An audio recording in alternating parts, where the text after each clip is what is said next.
Hey everyone, and welcome to this full video song lesson from me, Rob at drumsandword.com.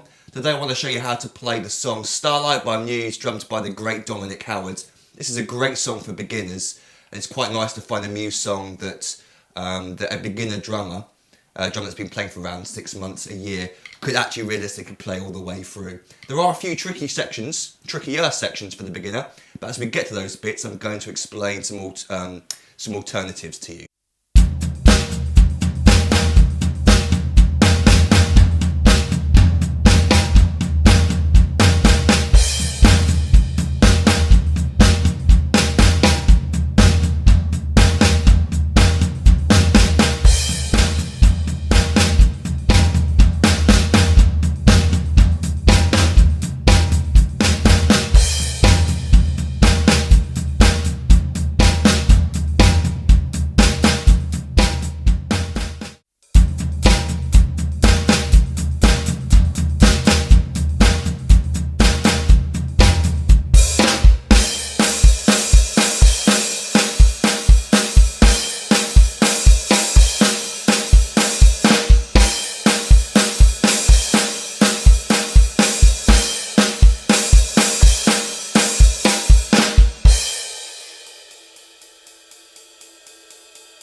Let's get straight onto it with the first page of the chart. The tempo is 121 BPM, and I've written intro and in brackets floor tom. That just simply gives us an idea where our right hand is. So our right hand is going to be playing on the floor tom.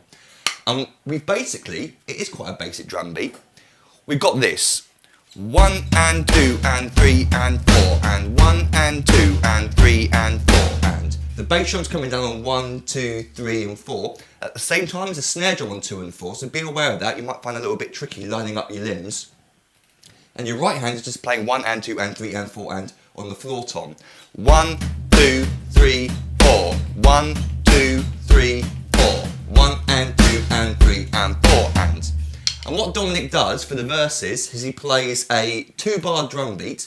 It's a pattern that repeats every 2 bars, and then in the verses he extends it to 4 bars. It's a pattern that repeats every 4 bars. So the first bar of the 2-bar pattern, because we're playing the chorus part, even though I've called it the intro, we're playing an extra snare drum note on the and beat 4. 1, 2, 3, 4, and 1, 2, 3, 4, and 1, 2, 3, 4, and. The next bar, we're extending the notes, the extra snare drum notes, by 1 more.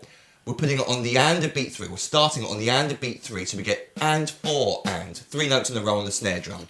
1, 2, 3, and 4 and. And be aware of where your bass drum is falling in relation to your left hand. And 4 and 4 and. So make sure that bass drum feels comfortable playing bass drum quarter notes all the way through. It doesn't get interfered with. 1, 2, 3. 3 and 4 and 1, 2, 3 and 4 and 1, 2, 3 and 4 and. Now let's put the two bars together. 1, 2, 3, 4 and 1, 2, 3 and 4 and 1, 2, 3, 4 and 1, 2, 3 and 4 and. And that's it. That's the drum beat for the chorus. The final step is to do what Dom plays on the recording, although I notice he doesn't do this live.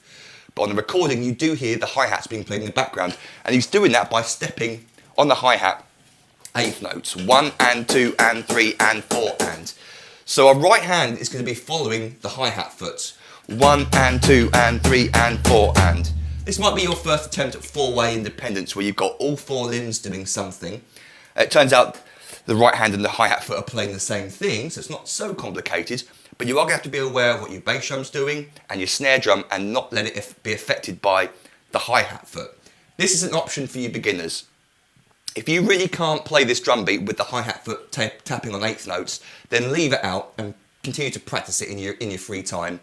It's one of those things that you can add to a song if you want to. It's not essential for the song. Like I said, Dominic doesn't play the hi-hat foot live, I've noticed. He leaves it out. But on the recording you can definitely hear it, and it's up to you whether you want to try and include this and work on some four-way independence. A great thing for any drummer to be able to do.